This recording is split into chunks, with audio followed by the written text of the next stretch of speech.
네, 안녕하세요. KBS 한국어 능력 검정 시험을 준비하시는 여러분 반갑습니다. 전 여러분과 함께 공부하게 될 최수지입니다. 여러분들이 이 시험을 준비하시면서 가장 중요하게 여겨야 할 핵심 포인트 모아서 이번 시간에 하나하나 정리해 보도록 하겠습니다. 첫 번째는요, 바로 어휘의 의미관계인데요. 여러분들이 문제 보시면 아시겠지만 굉장히 단순하고 쉬운 유형이긴 합니다. 그렇기 때문에 더더군다나 다 맞아야 하는 문제들이기도 하죠. 따라서 틀리면 2점 손해라는 것은 대부분의 사람들이 다 정답을 맞춰내는 문제니까 나도 정답 맞춰내야 되겠고요. 혹시라도 내가 뭔가 미처 준비하지 못한 부분 때문에 손해를 보는 일이 없게끔 하나하나 핵심 포인트 짚고 넘어가도록 하겠습니다. 먼저 유의관계부터 살펴보셔야 될 텐데요. 어휘의 의미관계라고 하는 것은 기본적으로 사전적인 의미를 기준으로 합니다. 우리가 일상에서 사용하는 언어들 중에는 관용적으로 또는 비유적으로 쓰이는 표현들도 종종 있잖아요. 그런데 실제로 의미관계를 물어보는 문제에서는 철저하게 사전적인 의미를 기준으로 해야 함을 먼저 알아두셔야 되겠고요. 유의관계 역시 마찬가지입니다. 비유적이고 관용적인 의미가 아니라 사전적인 의미 기준으로 보셔야 하며, 이러한 유의관계라고 하는 것이 사실상 우리가 생각하는 그냥 사전적인 의미가 똑같은 것이라고만 정리하기에는 조금 복잡한 측면이 있다는 겁니다. 구체적으로 살펴보면요, 유의관계라 함은 예를 들어서 고유어, 한자어, 외래어의 관계도 역시 유의관계라고 볼 수 있는 거죠. 사전적인 의미가 동일하기만 하다면 그것의 출생 성분이 무엇이냐와 관계없이 유의관계를 이룰 수 있음을 우리가 한 번은 숙지하고 넘어가야 되겠습니다. 예문 보시면 아시겠지만 아내, 처, 와이프라고 하는 것은 실제로 우리 사회에서 일상적으로 쓰이는 표현이고요. 그 과정 속에서 동일한 의미로 사용되고 있기 때문에 유의관계다라고 보셔야 되겠습니다. 와이프는 사실 외국어이기는 하죠. 그럼에도 불구하고 일상에서 사용되는 경우가 많아서 얼마든지 출제될 수 있는 어휘이긴 하고요. 아내와 처와 와이프가 사전적인 의미로 동일하기 때문에 유의관계를 물어보는 문제의 정답 선택지 또는 오답 선택지로 얼마든지 출제될 수 있음을 여러분들이 확인하셔야 되겠습니다. 또한 낮춤말과 높임말의 관계도 역시 유의관계라고 보셔야 될 텐데요. 실제로 이름과 존함이라고 하는 낮춤말, 높임말의 관계를 보면 사전적인 의미 그 자체는 동일하죠. 다만 존함이라고 하는 어휘에는 높임의 뜻이 더해져 있는 것일 뿐이지 사전적인 의미 자체가 이름과 존함 사이에 차이가 있는 것은 아니기 때문에 두 단어의 관계 역시 유의관계로 판단하실 수 있어야 되겠습니다.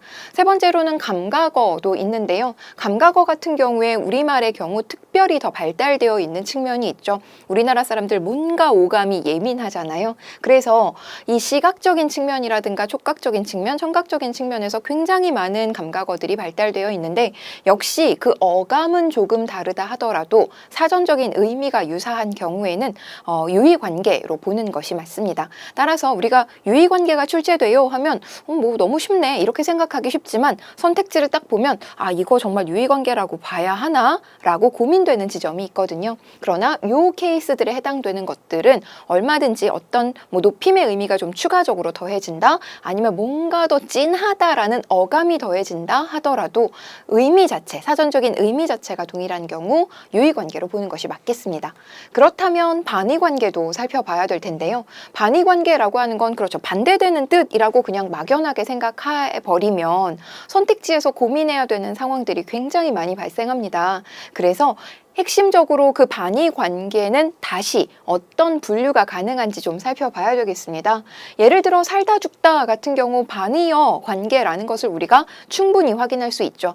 그러나 두 관계의 특징을 생각해 보면 상보반의어라고 해서 서로 배타적인 영역의 반의어라는 겁니다. 이것은 교집합을 이루고 있지 않다라는 의미이고요. 무조건 이거 아니면 이거 둘 중에 하나인 경우밖에는 없는 경우 이런 특징을 가진 반의관계라고 보시면 되겠습니다. 남자 여자 같은 경우도 마찬가지죠. 뭐 여러 가지 사회적이고 정치적인 이견들이 있을 수는 있겠지만 어찌됐건 우리는 생물학적으로 남자 아니면 여자일 수밖에 없는 거죠. 상호 배타적인 의미를 가진 반의관계가 1차적으로 존재한다라는 것 알아두셔야 되겠고, 두 번째는 정도성을 가지는 척도에서 뭔가 대립되는 관계도 있습니다. 예를 들면 길다 짧다, 길다 짧다 정도 의 차이가 있는 것이죠. 많다, 적다 있다 이런 것도 반의 관계에 속하는 것이기는 하나 상보 반의어와는 좀 결을 달리한다는 것을 여러분들이 충분히 느끼실 수 있을 겁니다. 세 번째는 방향 반의어도 있는데요. 상대적 관계를 형성하면서 의미상 대칭된다라고 해서 설명만 봐서는 잘 무슨 말인지 모르겠고 오르다 내리다 같은 경우 그 방향성이 서로 상대적이라는 거예요. 가다 오다 같은 경우 역시 그 방향성이 상대적이라는 겁니다. 따라서 여러분들이 주의하셔야 될 것은 셋 다 반의 관계라는 측면에서 같은 카테고리 안에 묶을 수 있지만 선택지가 이러하게 나온다면 여러분들께서는 좀 더 주의 깊은 고민이 필요하다라는 겁니다. 예를 들어서 어떤 샘플 관계를 주고 이 관계와 동일한 반의 관계가 뭐야? 이렇게 물어본다면 여러분들이 이 반의 관계의 구체적인 종류를 알고 정답을 선택하셔야 되겠고요. 뭐 유의 관계야 반의 관계야 이거 물어보는 수준의 문제라면 여러분들께서 뭐 반의 관계에 속하기만 하는 것이면 얼마든지 정답을 고르실 수 있겠습니다. 즉 문제의 형태가 동일하더라도 문제에서 묻는 수준과 지점이 얼마든지 다를 수 있기 때문에 단순하게 반의어 전체를 물어보는 문제인지 아니면 그 반의어 사이의 차이를 물어보는 문제인지를 여러분들이 선택지 통해서 다시 한번 검증하는 시간이 조금은 필요하다라는 것 기억하셔야 되겠습니다. 세 번째는 상하 관계입니다. 상하 관계도 보시면 상위어와 하위어가 있는데요. 상위어라고 하는 건 의미가 넓은 단어, 하위어라고 하는 건 의미가 좁은 단어입니다. 자, 그럼 예를 들어서 과일 같은 경우 사과와 배를 모두 다 포함하는 상위어로서 존재하는 것이죠. 그래서 상하 관계는 다른 말로 하면 포함 관계라고도 바꿀 수 있겠고요. 실제로 상위어와 하위어 같은 경우에는 상대적인 묶음이기 때문에 영원한 상위어나 영원한 하위어는 존재하지 않는다라고 하는 인식도 분명하게 가지셔야 되겠습니다. 예를 들어서 인간 같은 단어는요. 뭐 인간이 어떤 단어랑 붙었느냐에 따라서 상위어가 되기도 하고 하위어가 되기도 하잖아요. 그런데 뭔가 우리의 느낌적인 느낌상 추상적인 느낌이 들면 상위어인 것 같고 구체적인 느낌이 들면 하위어인 것 같은 착각이 들 수 있으니 그 부분 조심하셔야 되겠고 해당 단어와 쌍을 이루는 단어의 관계를 객관적으로 엄밀하게 따져보실 수 있어야 되겠습니다. 자, 그렇다면 다의 관계도 한번 살펴보도록 할게요. 다의 관계라고 하는 건 이게 중요합니다.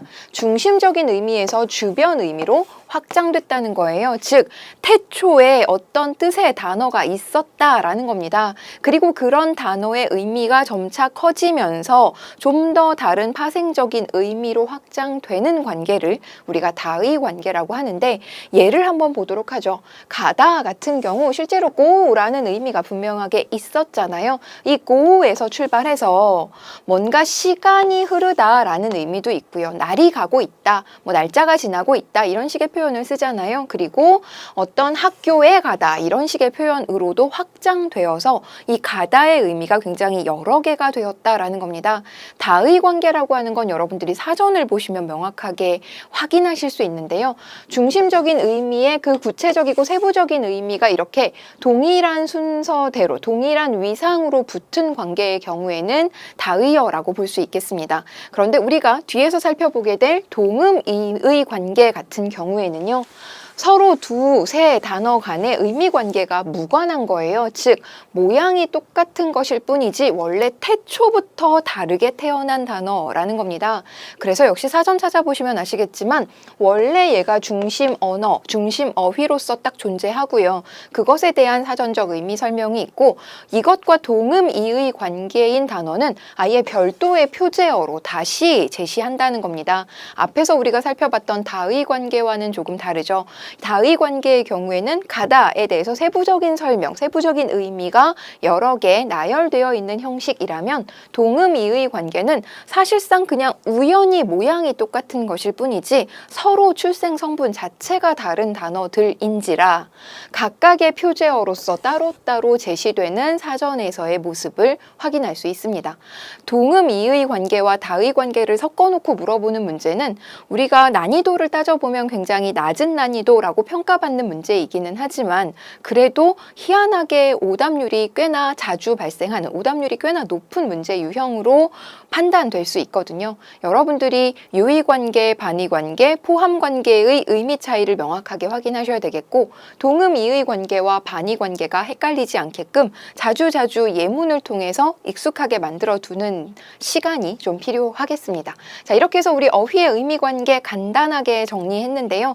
여러분들께서 항상 출제되는 유형이라는 점을 잘 숙지하시고, 여차하면 실수할 수 있는 유형이라는 것도 잘 숙지하셔서 정확하게 정답을 골라내는 연습 반복하셔야 되겠습니다. 다시 한번 영상 돌려보시면서 각각의 의미 관계가 무엇인지 확인 한번 다시 꼭 해주시기 바랍니다. 저는 다음 강의에서 더 좋은 포인트 가지고 찾아오도록 하죠. 고생하셨습니다.